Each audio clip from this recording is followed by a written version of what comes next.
हाँ जी, जैसे जैसे चुनाव नज़दीक आते रहते हैं वैसे वैसे उलूल जुलूल जो बयान होते हैं वो स्टार्ट हो जाते हैं। अभी एक बयान भी हाल ही में दिया है, मैं नाम तो नहीं लूँगा, एक प्रत्याशी हैं, उन्होंने भी ये बयान दिया है कि जितनी भी डासना में मीट वाली दुकानें हैं उन पर पूरी तरीके से प्रतिबंध होना चाहिए। यदि नहीं होता है तो मैं स्वयं उनको बंद कराऊंगा। क्या है ये पूरा बयान, जरा इसके बारे में। हिम्मत नहीं है कि डासने के किसी भी कारोबारी को उसका कारोबार बंद करा दे, उसकी मीट की दुकानें बंद करा दे। क्योंकि आपने एक मंच के माध्यम से साइकिल बांटी थी, उस पे भी कुछ लोगों की हमारे साथ प्रक्रिया आई थी कि जो साइकिल बांटी जा रही है, जो आंकड़ों में बताई जा रही है, वो साइकिल बांटी नहीं रही, सिर्फ 20 साइकिल बांटी रही हैं और 100 से ज़्यादा आपने जो है लिखित रूप में साइकिल बताई है कि हमने 100 साइकिल बांटी हैं। उसका पूरा प्रॉपर जवाब दीजिए आज।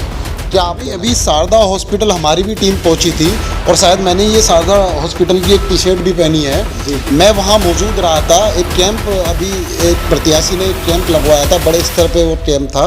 वहाँ से करीबन 80-90 लोग हॉस्पिटल गए थे, बस द्वारा यहाँ से भेजे थे। मैं वहाँ मौजूद रहा था, मैंने वहाँ पूरा जायज़ा लिया।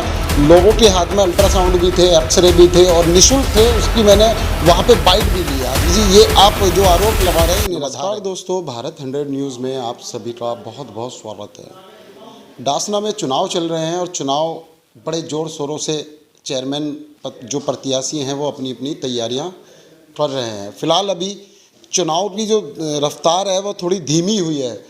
आज हमारे साथ मौजूद हैं हाजी आरिफ, जो डासना से चेयरमैन पति हैं और बहुत सारी योजनाओं में इन्होंने विकास कार्य किए हैं। जानते हैं इनसे क्या विकास रहे हैं और कैसे मुद्दे आपके हैं विकास को लेकर। देखिए, सर्वप्रथम तो मैं 100 न्यूज़ का बहुत बहुत शुक्र अदा करता हूं कि आप लोगों ने मुझे अपना कीमती समय दिया। और जहां तक विकास की बात है, डासने के अंदर किसी भी चेयरमैन ने 6ठी योजना ये पूरी होने जा रही है, तो मैं ये दावे के साथ कह सकता हूँ कि जिस तरह का विकास हमने किया है, किसी भी चेयरमैन ने आज तक इस तरह का विकास डासने में नहीं किया। और जो सड़कें 2-2 महीने में टूट जाती थी, 3-3 महीने में टूट जाती थी, उन सड़कों को हमने इस तरीके से बनवाया है कि डासने के अंदर कभी मशीन से सड़क नहीं बनी, हमने मशीन के द्वारा सड़क बनवाई हैं। और हमारी गारंटी है कि अगले 5 साल में भी वो सड़क इंशाअल्लाह टूटेंगी नहीं और बड़ी मजबूती के साथ हमने उन सड़कों को बनवाया है। और इतना बेहतर विकास डासने का हुआ है, पिछली 3 योजनाओं से यहाँ पर 204 फ्लैट काशीराम योजना के बने हुए खड़े थे। पिछले 2 चेयरमैनों का पीरियड निकल गया, किसी ने उनको गरीबों को बांटने का काम नहीं किया। हमने इलेक्शन में लोगों से वादा किया कि हम उन फ्लैटों को बांटेंगे, तो हमने वो वादा पूरा किया। इलेक्शन के लगभग 1 साल के बाद हमने वो फ्लैट जो है बांट दिए। आज गरीब आदमी उसमें बड़े आराम के साथ रह रहा है। इसी तरह से हमने वादा किया था, एक ऐतिहासिक पुल था डासने का, उस पुल को किसी भी चेयरमैन से आज तक नहीं बनाया गया, उसकी बहुत ही जर्जर हालत थी, तो वहाँ पे हर वक्त जाम लगा रहता था। तो हमने उस पुल को भी बनाने का काम किया है, जो हमने वादे किए थे। अभी एक हमारे भाई पत्रकार महोदय वो कह रहे थे कि डासने में अंदर जाम लगा रहता है, उसके बारे में किसी चेयरमैन ने नहीं सोचा। उसके बारे में हमने सोचा है। हम डासने की जनता को और पत्रकार महोदय भाई को ये बताना चाहते हैं कि मखदूम साहब वाले पुल से लेकर उस्मान कॉलोनी तक नाले की पटरी पर हम एक बाईपास रोड बना रहे हैं, उस पर काम चल रहा है। उस पर लगभग आधे रोड में मोटा पत्थर भी पड़ चुका है। सरकारी बाधा होने की वजह से, चूँकि वो सिंचाई विभाग का रोड है और उसको नगर पंचायत बना रही है, तो उसकी वजह से कुछ बाधा उसमें है। तो मैं समझता हूँ 10-20 दिन में, महीने में वो NOC सिंचाई विभाग से मिल जाएगी, उसके बाद वो रोड बन जाएगा और डासने का जाम ख़त्म हो जाएगा। तो उसके बारे में हमने सोचा है, हम एक रोड बना रहे हैं वहाँ पे, तो इंशाल्लाह वो जाम की स्थिति जो है ख़त्म हो जाएगी। हाजी जी, बहुत सारे ऐसे प्रत्याशी हैं और जनता भी हैं जो आप पर आरोप लगाते हैं कि हाजी आरिफ जो चेयरमैन पति हैं उन्होंने विकास कार्य नहीं किए हैं, वो सिर्फ झूठे वादे करते हैं। इसके लिए क्या उनको जवाब देना चाहते हैं? देखिए, जवाब तो सीधा सीधा है भाई। हमारे बुज़ुर्गों की एक मिसाल है कि जिस पेड़ पर फल लगता है उसी पे लोग पत्थर मारते हैं। आज हाजी आरिफ ने अगर विकास नहीं किया तो तुम्हें चिल्ला चिल्ला कर रोल मचाने की क्या ज़रूरत है, वो तो जनता अपने आप जवाब दे देगी।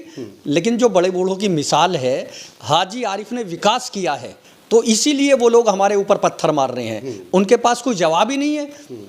पिछले 5 साल का ये रिकॉर्ड है, जबकि 2 साल कोरोना में चला गया। पूरा देश ही कोरोना में कुछ नहीं कर पाया। 1 साल स्टार्टिंग में हमारे अधिकारियों में लड़ाई होती रही, बाबू में और ईओ में, तो हमें तो विकास करने के लिए मात्र 2 साल मिले। उस 2 साल में हमने इतना विकास किया कि लोग 15-15 साल में विकास नहीं कर पाए।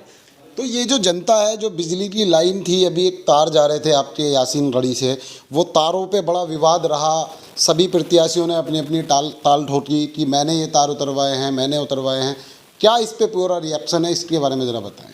देखिए, उसका मेन रिजल्ट ये है, उन लोगों ने 4-5 लोग हमारे यहाँ प्रत्याशी हैं, नगर पंचायत से चेयरमैनी के दावेदार हैं, उन्होंने एक झूठी अफवाह मचाई, एक फ़ोटो खिंचवाए, वहाँ पे खड़े हो गए कि लाइन हम उतार रहे हैं।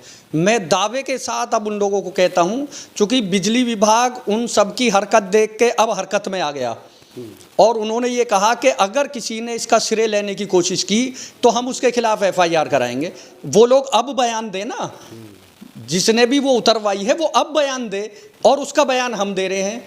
हमने 2018 में उसका एस्टीमेट बनवाया, उसका 15% पैसा नगर पंचायत से जमा किया, उसका टेंडर कराया। उसका टेंडर जब हुआ तो लॉकडाउन लग गया। लॉकडाउन लगने के बाद वो काम हो नहीं पाया। उसके बाद वहाँ पे प्रधानमंत्री आवास योजना के फ्लैट बनने लगे। उन फ्लैटों को बनाने के लिए ये सरकारी विभाग ने जो है उस लाइन को हटवाई है, बिजली विभाग ने। तो ये लोग बिना फजूल उसका श्रेय ले रहे हैं। इसमें नगर पंचायत की कोशिश रही पहले से उसे हटवाने की। नगर पंचायत ने उसमें 15% उनका पैसा जमा किया, उसका टेंडर किया, लेकिन फिर वहाँ प्रधानमंत्री आवास योजना के जब फ्लैट बनने लगे तो बिजली विभाग ने उस लाइन को उतरवाने का काम किया है। नगर पंचायत की इसमें बराबर मेहनत रही है, पैसा जमा हुआ है। तो इसलिए अब वो लोग कोई भी आपको वीडियो नहीं दे सकते, ना कोई बाइट दे सकते। अगर कोई देता है तो बिजली विभाग उनके खिलाफ कानूनी कार्रवाई करने के लिए तैयार है। हाजी जी, जैसे जैसे चुनाव नज़दीक आते रहते हैं, वैसे वैसे उलूल जुलूल जो बयान होते हैं वो स्टार्ट हो जाते हैं। अभी एक बयान भी हाल ही में दिया है, मैं नाम तो नहीं लूँगा, एक प्रत्याशी हैं, उन्होंने भी ये बयान दिया है कि जितनी भी डासना में मीट वाली दुकानें हैं उन पे पूरी तरीके से प्रतिबंध होना चाहिए। यदि नहीं होता है तो मैं स्वयं उनको बंद कराऊंगा। क्या है ये पूरा बयान, ज़रा इसके बारे में आप बताइए। देखिए, ये कुछ ऐसे लोग हैं जो हमारे समाज को आपस में बांटना चाहते हैं। वो समाज को बांट के अपनी राजनीति करना चाहते हैं। लेकिन डासना एक ऐसी खूबसूरत जगह है, यहाँ 1947 में भी झगड़ा नहीं हुआ। यहाँ के हिंदू और मुसलमान आपस में मिल के रहते हैं। यहाँ का जो भाईचारा है वो पूरी दुनिया में जो है प्रसिद्ध है। तो हम ऐसे लोगों को ये जवाब देना चाहते हैं कि आप लोग राजनीति करिए। डासने के लोगों ने आपको निकाल के फेंक दिया, आपने इलेक्शन लड़ा, आपको 2000 वोट मिली, आपने 5 साल लोगों के बीच में आकर काम नहीं किया, लोगों के दुख दर्द में आप नहीं रहे। आज आप हिंदू मुस्लिम करके यहाँ की राजनीति करके और आप ये इलेक्शन जीतना चाहते हैं। डासने की जो आवाम है वो सब समझती है, वो जानती है किस आदमी ने यहाँ कितना सहयोग किया है, कौन जनता के बीच में रहा है। तो ऐसे लोगों को मैं ये बताना चाहता हूँ कि आप डासने को बांटने का काम ना करें। किसी माई के लाल में हिम्मत नहीं है कि डासने के किसी भी कारोबारी को उसका कारोबार बंद करा दे, उसकी मीट की दुकानें बंद करा दे। क्योंकि मीट की दुकानें जो हैं उसके लिए गवर्नमेंट ने लाइसेंस दिया है और हमारे संविधान ने ये हक दिया है कि चाहे आप मीट बकरे का बेको, चाहे आप मुर्गे का बेको, चाहे आप भैंस का बेको, और यहाँ तक है कि चाहे आप सूअर का मीट बेको, उसको भी किसी में हिम्मत नहीं है कि वो उसकी दुकान बंद करा दे।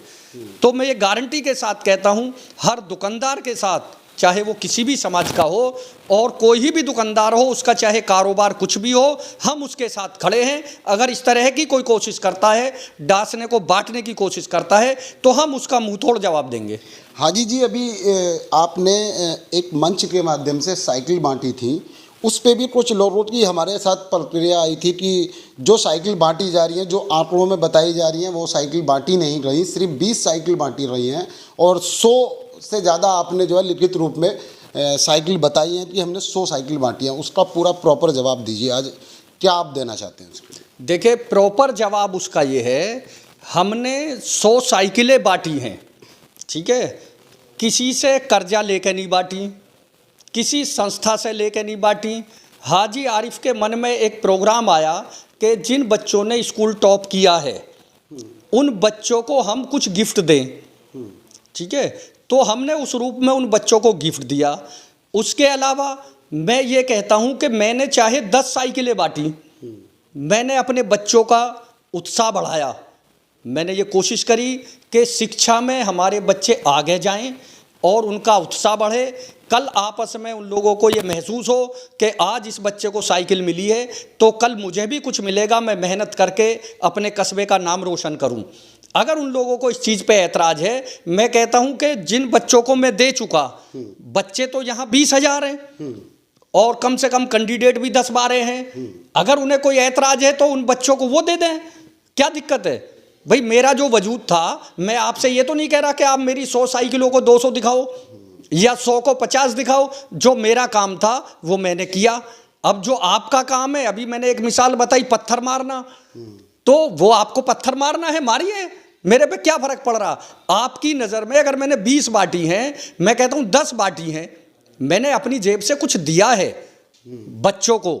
आपने क्या दिया है आप वो बताइए ना, आप मेरे से क्या ले रहे हो भाई। जिस तरह से मैं अपने विकास कार्य गिना रहा हूँ, 5 साल आप लोग अपने दरवाजे बंद करके रहे, 5 साल आपको ये याद नहीं आई लॉकडाउन में कौन बच्चा बीमार है, कौन आदमी बीमार है, मेडिकल की ज़रूरत है, लोगों को खाने की ज़रूरत है, अनाज की ज़रूरत है। उस वक्त हाजी आरिफ अली मैदान में रहा जब लोग अपने परिवार के आदमी को हाथ लगाने से डरते थे, उसको खाना भी दरवाजे में अंदर को डाल देते थे।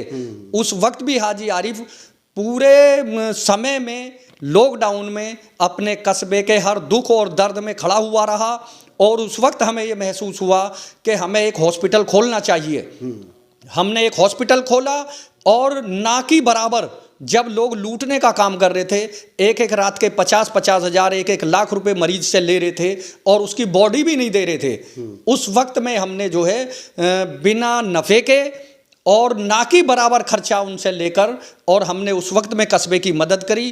फॉर्चूनर जैसी गाड़ी, स्कॉर्पियो जैसी गाड़ी हमारी, उनको हमने भैंसा बुग्गी बना दिया। उनमें हमने फरीदाबाद से गैस के सिलेंडर मंगवाए, हरिद्वार से मंगवाए, राजस्थान से मंगवाए, मेरठ से मंगवाए।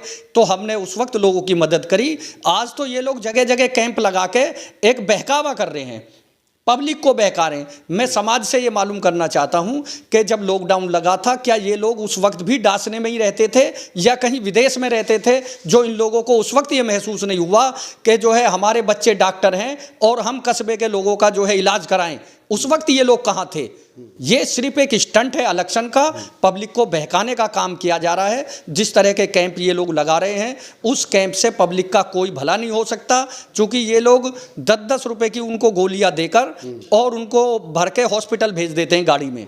वहाँ पर उनका एक्सरा फ्री नहीं हो रहा, अल्ट्रासाउंड फ्री नहीं हो रहा, उनको दवाएँ फ्री नहीं मिल रही। वहाँ वो जाते हैं, वो पर्ची बना के देते थे, एक्सरा कराओ 500 रुपये दो, अल्ट्रासाउंड कराओ 800 रुपये दो, कोई जाँच उनको लिख दी, उसने कहा 1000 रुपए दो।